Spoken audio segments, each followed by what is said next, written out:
Hi hello welcome back to ಇಸ್ಮೈ ಲೋಕ with Ammu my YouTube channel. ಹಾಗೇನೆ ಇವತ್ತಿನ ವಿಶೇಷ ಏನಪ್ಪ ಅಂದರೆ ಗೋಲ್ಡನ್ ಟೆಂಪಲ್. ಈ ಗೋಲ್ಡನ್ ಟೆಂಪಲ್ ಟಿಬೆಟರ ದೇವಾಲಯ. ಇದು ಭಾರತದ 2ನೇ ಅತಿ ದೊಡ್ಡ ಟಿಬೆಟ್ನ ದೇವಾಲಯವಾಗಿದೆ.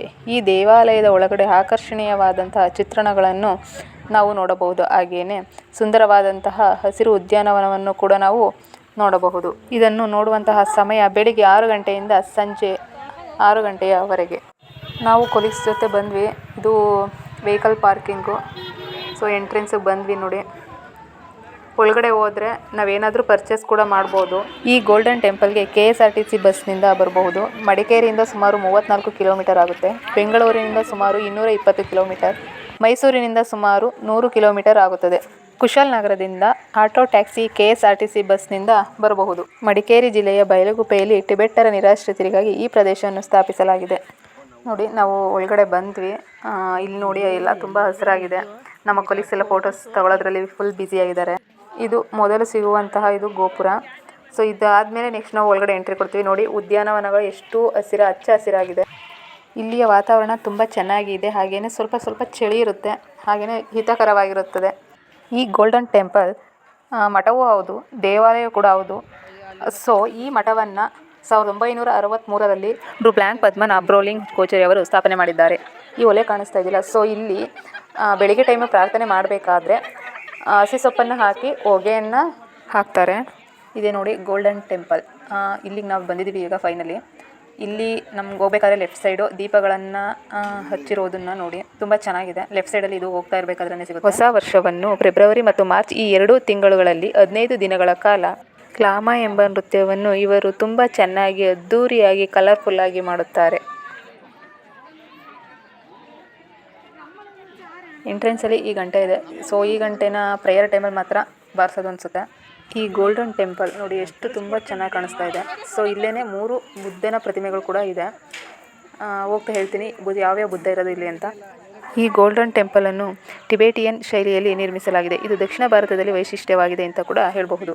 ಈ ಗೋಪುರಗಳು 4 ಅಂತಸ್ತಿನ ಮಹಡಿಗಳನ್ನು ಹೊಂದಿದೆ. ಈ ಮಂದಿರದ ಒಳಗಡೆ ಪ್ರವಾಸಿಗರು ಶಾಂತಿಯಿಂದ ಪ್ರಾರ್ಥನೆಯನ್ನು, ಧ್ಯಾನವನ್ನು ಮಾಡುತ್ತಾರೆ.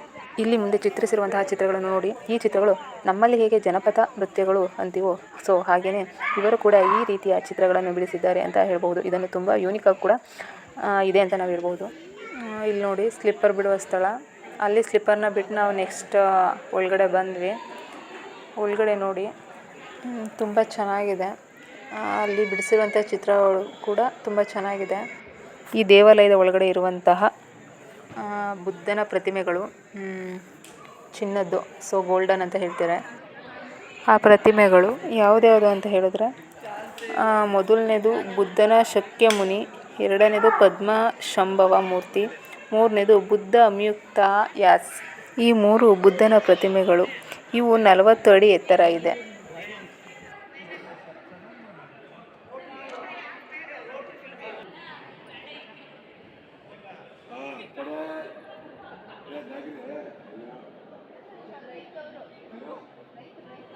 ನೋಡಿ ಎಷ್ಟು ತುಂಬ ಚೆನ್ನಾಗಿ ಕಾಣಿಸ್ತಾ ಇದೆ.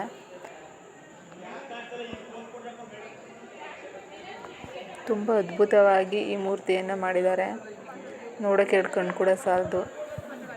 ತುಂಬ ಅಂದರೆ ತುಂಬ ಅದ್ಭುತವಾಗಿದೆ.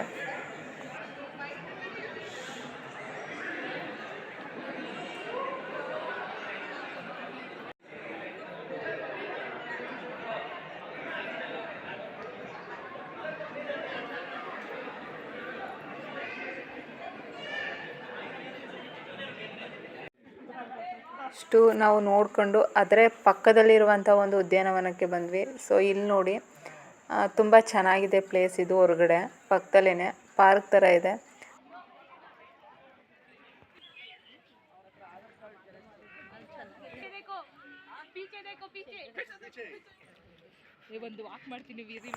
ನೋಡಿ ಉದ್ಯಾನವನ ಎಷ್ಟು ಚೆನ್ನಾಗಿದೆ. ಸೊ ನಾವಿಲ್ಲಿ ಸ್ವಲ್ಪ ಹೊತ್ತು ಕೂತ್ಕೊಂಡು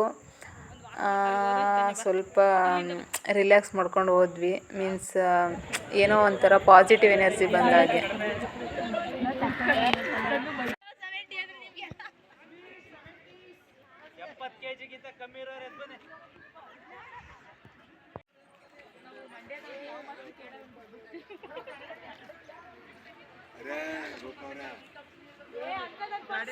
ನಾವು ಪಾರ್ಕ್ ನೋಡ್ಕೊಂಡು ಮುಂದೆ ಹೋದ್ವಿ.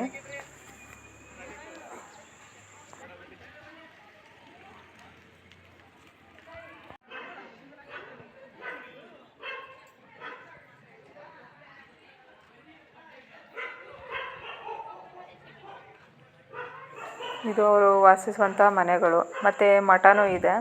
ಅಂದರೆ ವಿದ್ಯಾರ್ಥಿಗಳು ಓದ್ಕೊಳ್ಳೋಕ್ಕೆ ಶಾಲೆ. ಹಾಗೆಯೇ ಅವರು ಇಲ್ಲಿ ಇರೋದಕ್ಕೂ ಕೂಡ ವ್ಯವಸ್ಥೆನೂ ಇದೆ. ಲಾಸ್ಟಲ್ಲಿ ನಾವು ಪರ್ಚೇಸ್ ಮಾಡೋದಕ್ಕೆ ಅಂತ ಬಂದ್ವಿ ಇಲ್ಲಿಗೆ, ಬಟ್ ಏನೂ ಪರ್ಚೇಸ್ ಮಾಡಲಿಲ್ಲ, ಹಾಗೆ ಹೋಗಿ. Thank you for watching my video. ಯಾರ್ಯಾರು ಹೊಸದಾಗಿ ಈ ವಿಡಿಯೋ ನೋಡ್ತಾ ಇದ್ದೀರಾ, ಸೊ ಪ್ಲೀಸ್ ಸಬ್ಸ್ಕ್ರೈಬ್ ಮಾಡಿ, ಶೇರ್ ಮಾಡಿ, ನಿಮ್ಮ ಅನಿಸಿಕೆಗಳನ್ನು ತಿಳಿಸಿ. ಥ್ಯಾಂಕ್